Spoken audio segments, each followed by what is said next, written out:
Welcome to Intention to Treat from the New England Journal of Medicine. I'm Rachel Gottbaum. Today we continue our exploration of race-based algorithms used in medicine and the impact on patients.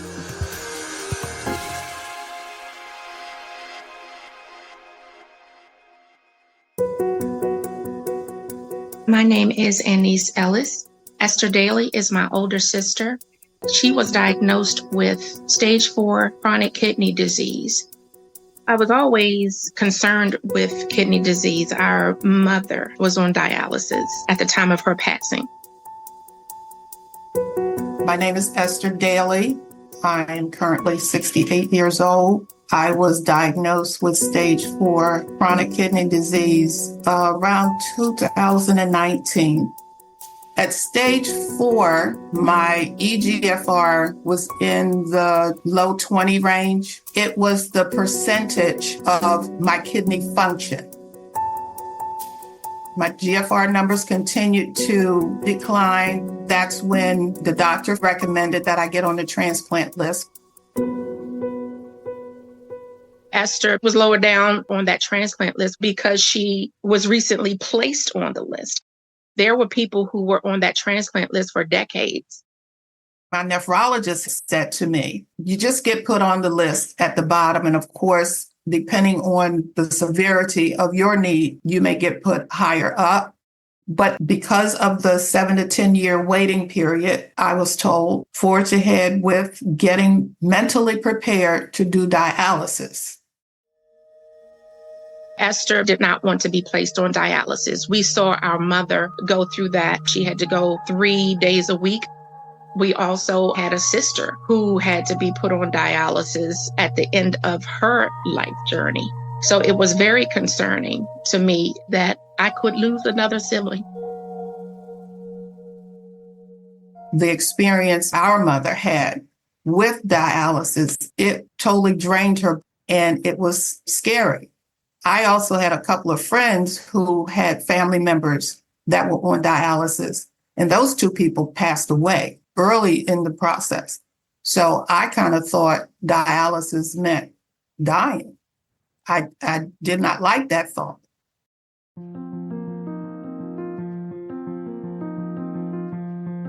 It was every 3 months when I would have to go for my labs. And the GFR was the one that I looked at because that's what my nephrologist always pointed to. And I saw the numbers, but on the results, it was always 2 GFR numbers.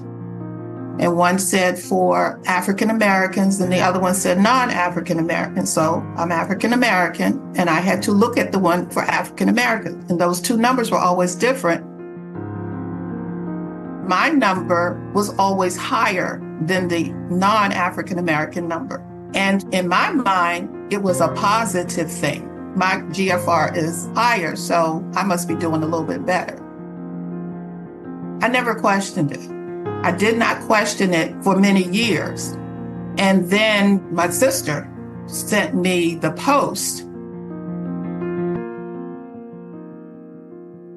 I learned about the disparity with the GFR numbers on Instagram. I saw the illustration of 2 kidneys. So I immediately clicked on it. The medical student that I ended up following, he posted the disparity in the GFR numbers based on if you were Black and if you were non-Black. And if an African-American person's GFR number was 20, a white person's number could be 18 or 17, which made them a more likely candidate to be on the transplant list more so or faster than a person of African-American race. When I saw the disparities in the data and the unfairness of it all, my mouth fell open and I said, oh shit, I have to send this to Esther. And I immediately sent the link to my sister. I remember the day she sent that to me, actually. I was in the middle of cooking or something, and I heard the text ping, ping, and I didn't respond to it because I was doing something else. Then she called me. Did you see the link I sent you? And I said, no, not yet. And she said, look at it, look at it, look at it. So I looked at it. And I said, oh. She said, yeah, you need to read that. You need to see what's going on. The link was saying that they were now eliminating the two GFR numbers because the one for African Americans, they put an extra calculation or formula in there to make African American numbers look higher. All those years, I thought the fact that my number was higher was a great thing. This means my numbers were worse than what they really were showing me. So I did reach out to my doctor. He told me they were still trying to figure out how to reach out to these people, to reach Black people to see if they qualify to move up on the list, to get dialysis treatments now, to make things equal. But they needed my GFR numbers from however far back. And I actually provided that information myself to the kidney transplant hospital. I did not wait for my doctor's office to do it. After the modifications were done, I received a new wait list date. That date was April 2017, almost 5 years earlier. I should have been on the transplant list.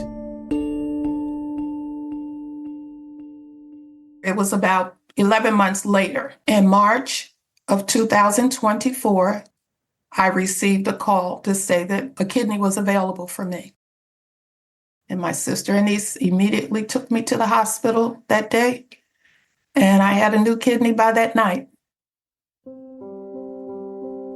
Since my transplant, I feel pretty good most days.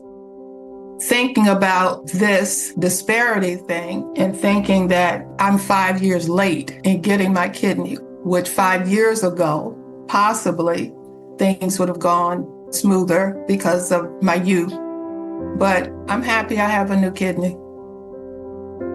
The fact that my sister sent me the link, if it wasn't for her, I would definitely still be waiting for a kidney. And at a certain point, may have never gotten a kidney. Every time we turn around, there's something different where we are being discriminated against, things that we don't even know about. Because in my mind, all of the years that I have been on this earth, when they ask you what your race is, I always thought it was for statistical information, not treatment.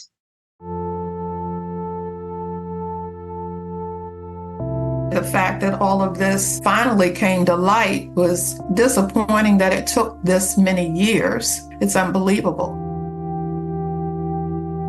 And so many people have been misdiagnosed or died in between, didn't get dialysis treatment earlier enough, didn't get on a kidney transplant list. It was just way too long overdue, way overdue.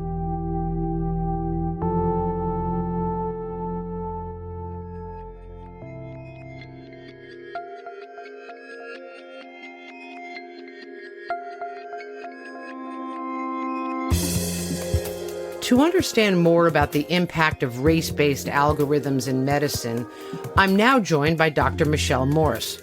She's Chief Medical Officer at the New York City Department of Health and Mental Hygiene, and also Dr. Darshali Vyas. She's a pulmonary and critical fellow at Massachusetts General Hospital. Dr. Vyas, I'd like to start with you. As a medical student, you began to question these race-based algorithms. Tell us what happened and what you found with C-sections and Black patients. Sure. So for some context, when I started medical school, this was really around the time that there was a lot of collective organizing happening across the country among medical students who were really concerned about racial justice. And so I started medical school at Harvard back in 2015, and this was just as the Black Lives Matter movement was gaining more and more momentum. And this was right in the wake of police killings of Michael Brown, Trayvon Martin, and several others. And we started a group called the Racial Justice Coalition.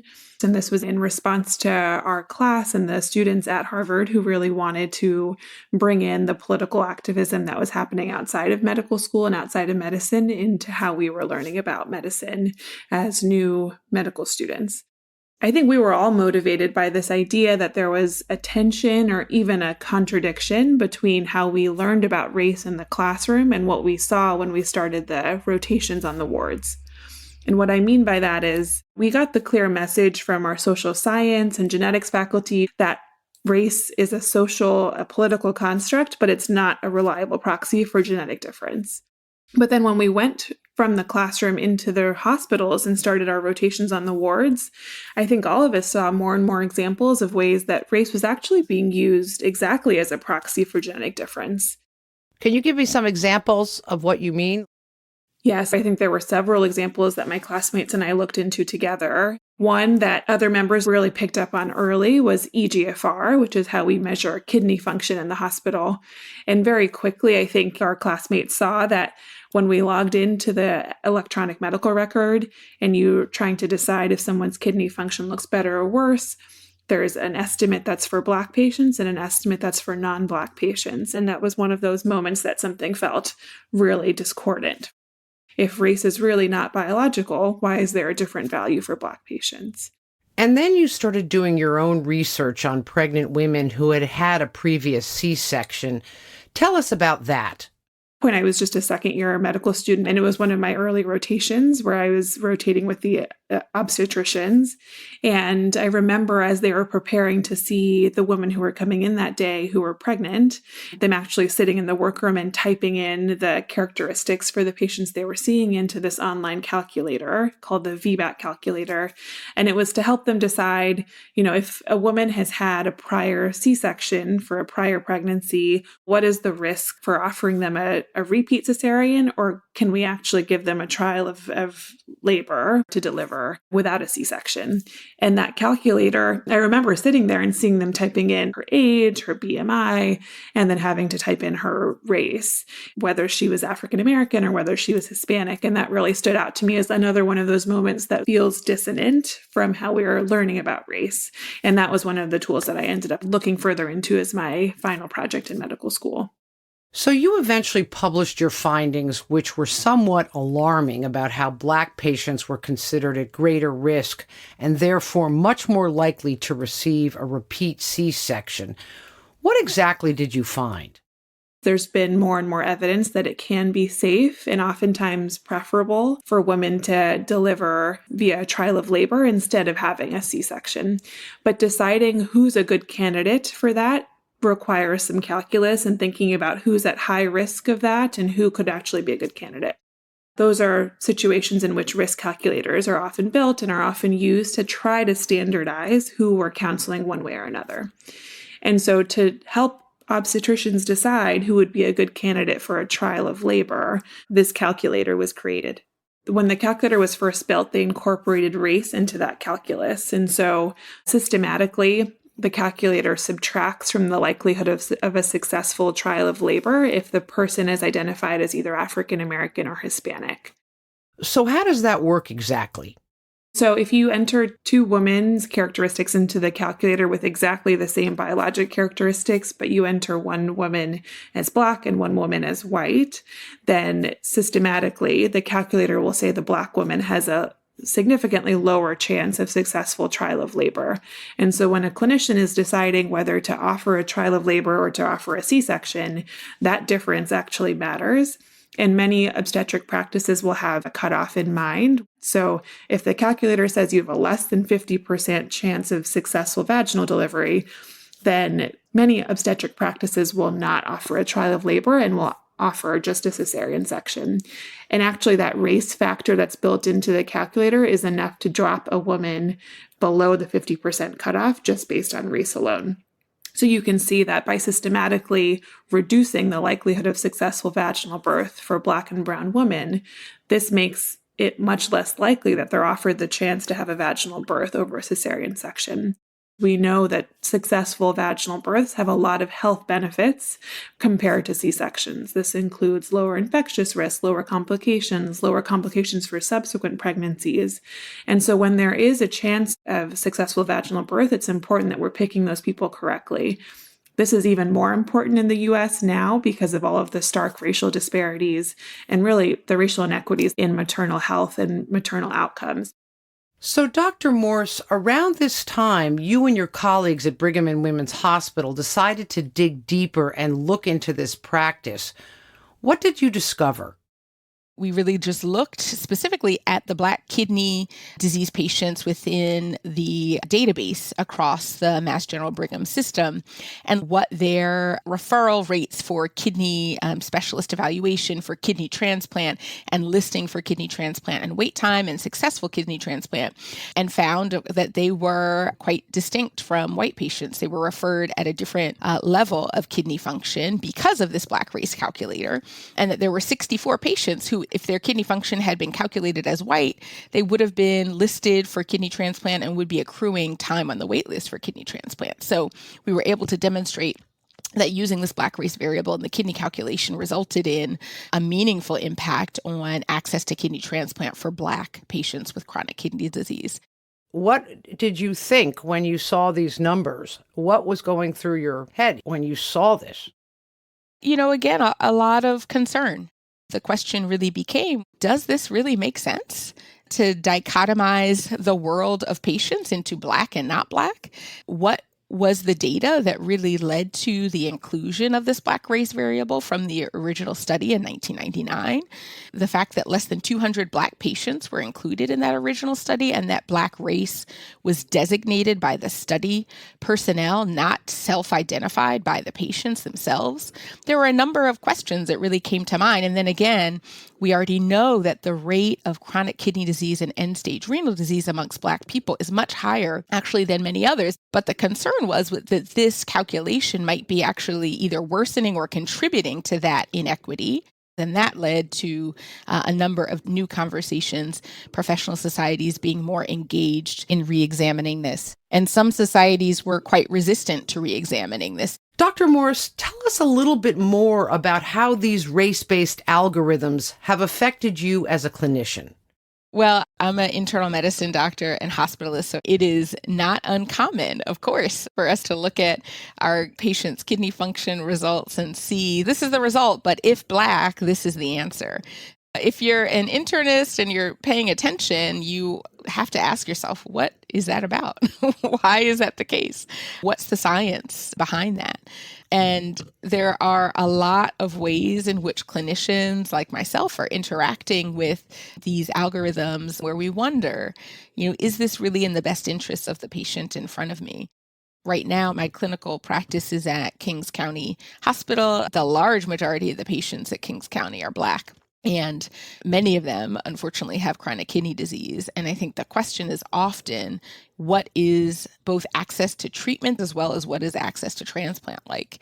So it's pretty hard to avoid seeing the impact of clinical algorithms on medicine if you're practicing day to day. And it's pretty hard also to not be concerned that the quality of care, the access to specialty care is not optimized.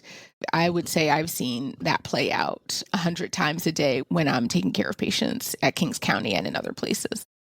So, Dr. Vias, you have looked beyond C-sections into these race-based calculations in other specialties too. Tell us what you found. The more we looked, the more we saw it throughout medicine and realized that it was really ubiquitous and across specialties, whether surgical or medical. And some of the examples that really stood out, there are testing guidelines for when to test children for urinary tract infections that factor in race. The guidelines are such that if the child is Black, you get less points in the score, and so you're less likely to test them to work up and treat a urinary tract infection. Many of these actually echo this long, troubling history of taking Black symptoms and Black pain less seriously. And this is reified in many different examples. So the UTI testing guidelines, the STONE score was a score that was created to decide whether or not to work up someone who's coming into the emergency room for a kidney stone. And so if the patient is Black, they get 0 points. And if they're non-Black, they get 3 points. And the more points you get, the more likely the physician is to test them for a stone or treat them for a stone. And so again, the real concern is that we are missing and undertreating and underdiagnosing Black patients compared to non-Black patients. And the examples go on and on. There's a cardiac surgery risk score, which decides for the most common types of cardiac surgery, what is that patient's mortality risk for going through the procedure. And the way that it uses race right now, there's a 19% higher chance of mortality assigned for patients who are Black for the exact same surgery as for a patient who's non-Black. And so since the calculator systematically builds in a higher risk of perioperative mortality for Black patients, the concern that we raise is that this would make surgeons less likely to operate on Black patients compared to non-Black patients. Some of the other examples, one that's near and dear to my heart as a pulmonary fellow, is the pulmonary function testing guidelines, which until very recently used different equations to interpret lung function for Black patients compared to non-Black patients. And this is actually one of the examples where the Society for Thoracic Surgeons has overhauled its risk calculator just in 2023 last year. So you had pushback on your VBAC research at first. Tell us about that, and let's talk about why there's pushback. Yeah, I think to understand why there's pushback, it's helpful to understand why and how these race adjustments end up in these tools to begin with. And I think, to be clear, some tool developers include race in the final model and offer no explanation of why or how they decided to include race in these tools. That's, I think, concerning in its own right. Many tool developers do offer explanations, but when you actually trace those back to the evidence, they lead to suspect, outdated racial science. And so, for example, the kidney function race adjustment that's built in, when you actually trace the citations all the way back, you end up at the justification that Black people have more muscle mass. And that was based on one study that has been debunked and is outdated, but that notion has persisted. And despite that finding being debunked, the tool was never revised. The tool was finally revised in 2021 when a national task force recommended that kidney function no longer be determined using a race-based algorithm. But the changes have been slow, and some patients who were denied treatment and access to a kidney transplant are still waiting to be reevaluated using the new race-neutral numbers.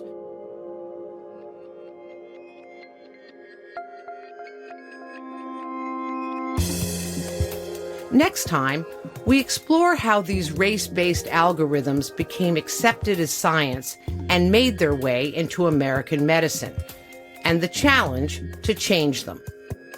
Right now, how we think about race is not accurate, and it's unfortunately hurting patients instead of focusing on care that could actually be saving lives.